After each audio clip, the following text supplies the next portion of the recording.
Welcome, Golden Flashes fans, to the inaugural Flash Talk here inside the Golden Flashes TV studio. My name is Dan Griffin. I'm along with the head ball coach of our Kent State women's basketball team, Todd Starkey. And Coach, thanks for being the inaugural guest. I think we should write this. I didn't know this was historic. So I mean, it's great to be a part of history, I guess. Well, we're coming off a big time victory right here. Downstairs on Sunday afternoon, where you guys really took it to and frustrated a pretty good Northern Kentucky team.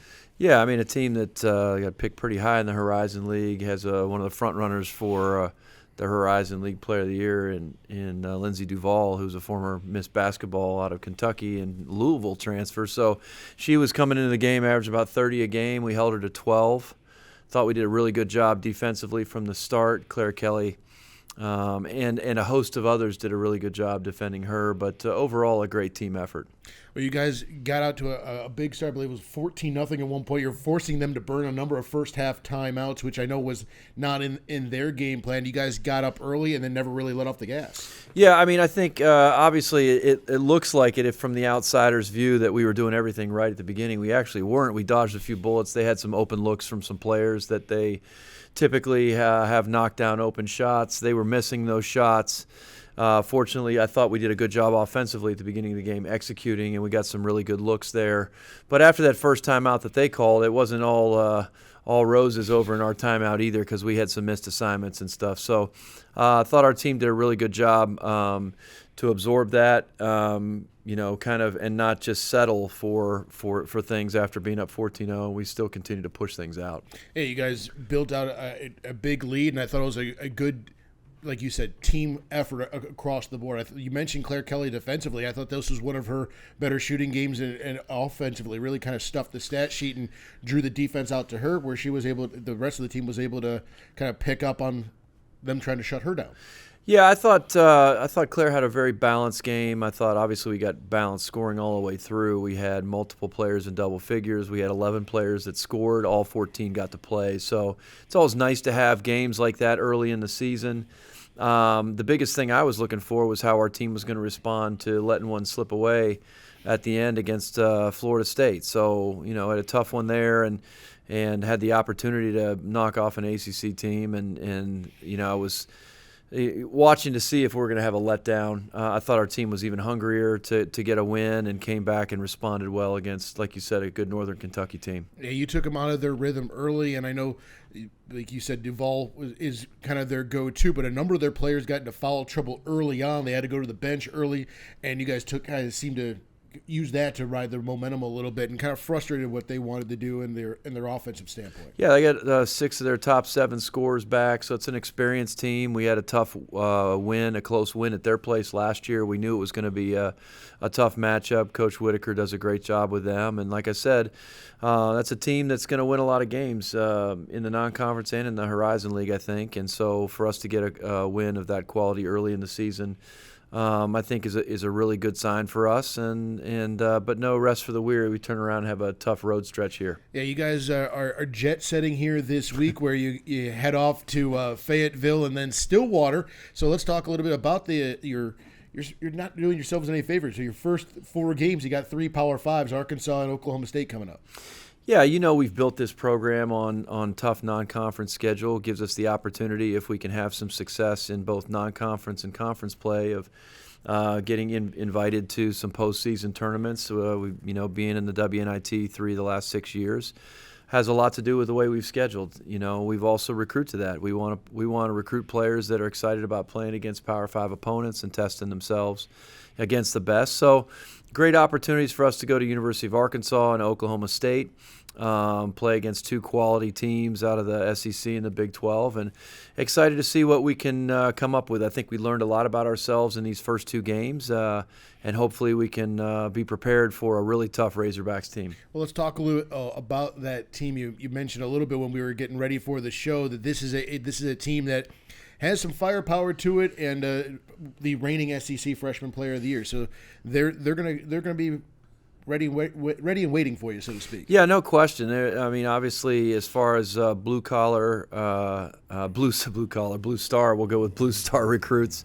Some really high level recruits. A couple of McDonald's All-Americans on their roster, like you said, SEC Freshman of the Year returning.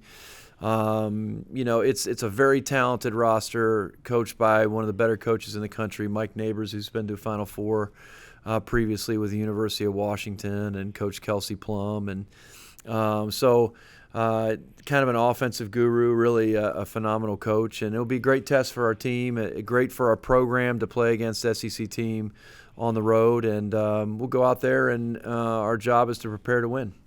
That's on Thursday afternoon. Then you guys head out to Stillwater to take on an Oklahoma State squad that is a little bit of a wild card, and we'll kind of see where they stand here early on. But a lot of new pieces and new faces for the Cowgirls. Yep, absolutely. Oklahoma State has a new coach this year and 7 transfers, so a lot of question marks with kind of who their go-to players are going to be, what their system's going to be. Obviously, we have a little bit of a body of work with early games here, but they'll probably have the opportunity to know more about us than we know about them as we're going into that game. But at the same time, I think that also prepares you for postseason play, and a lot of times you're going into postseason play not knowing much about your opponent either. So the biggest thing is for us to continue to get better as a team, focus on ourselves and how we prepare for games, how we can continue to improve as a team, and I think these early games are a good test, but they're just singular games, and we got to make sure that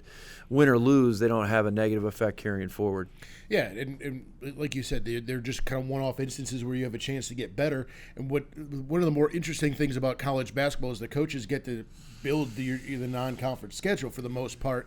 So when you set out to do this, are you trying to find teams that are going to play similar styles of teams you're going to see in conference play, or is it more of, hey, we need a game? Arkansas is giving us a game. Let's just go play Arkansas. I'd like to think it was more sophisticated than that, but building a schedule is kind of an art, really, and trying to figure out even a couple years in advance, what your team's going to look like is something that's really important, because you can certainly overschedule and have some transfers or injuries or something else, and it really affects what the outcome of your season looks like.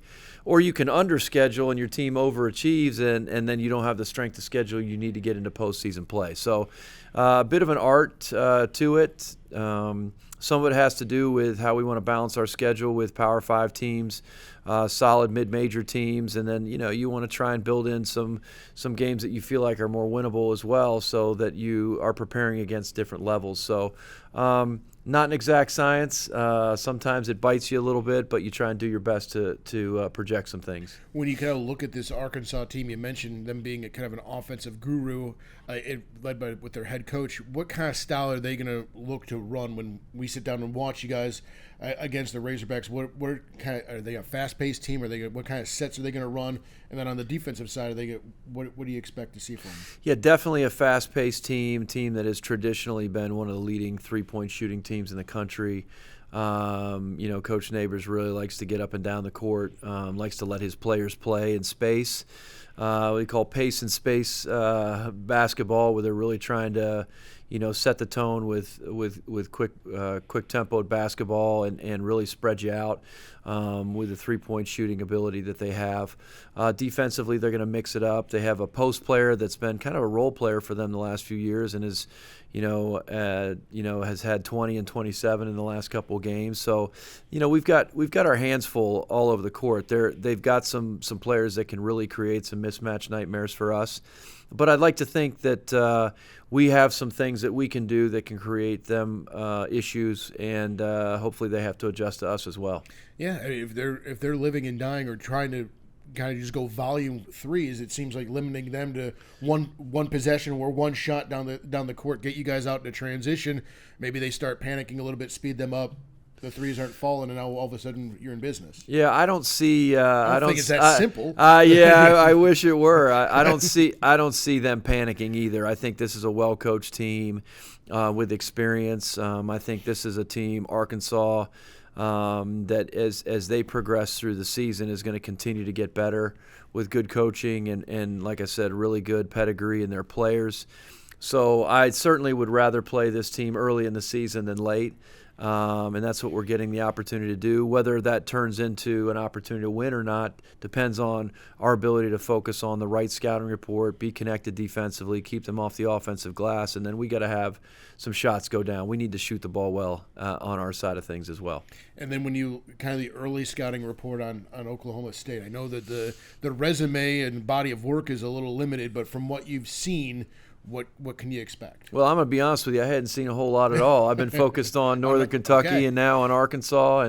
And, that's Coach Fran's scout, so I'll rely on Coach Fran my assistant coaches, Mike McKee, Fran Rakia, and Alexa Golden all do a phenomenal job with their scouts. I really trust them to do advanced scouting out in front, and that allows me to really focus on what's right in front of us. So my familiarity really lies squarely with Arkansas. I have a slight idea of what Oklahoma State's about and what they can do. I know their last game they put 103 points on the board, so obviously they have the ability to score the basketball. But at the same time, like I said, having a good continuity on our staff and coaches that I trust with the scouts, it allows me to be, kind of laser focused on what's right in front of us, and they can do the advanced scout stuff, and I'd be prepared as I need to. There we go. It's the joy of having a wonderful staff. Right. We'll leave you with this. Obviously, you're going to be our only guest before Thanksgiving. So when Turkey Day comes around next week, when you're building the plate, what are some Coach Starkey go-tos? Well, I mean, it always kind of the quality of the stuffing that's being prepared. It's not going to be prepared by me, believe me, but that it starts and ends with that. The turkey could be dry, the mashed potatoes lumpy or whatever, but if the dressing's good, everything's good for me.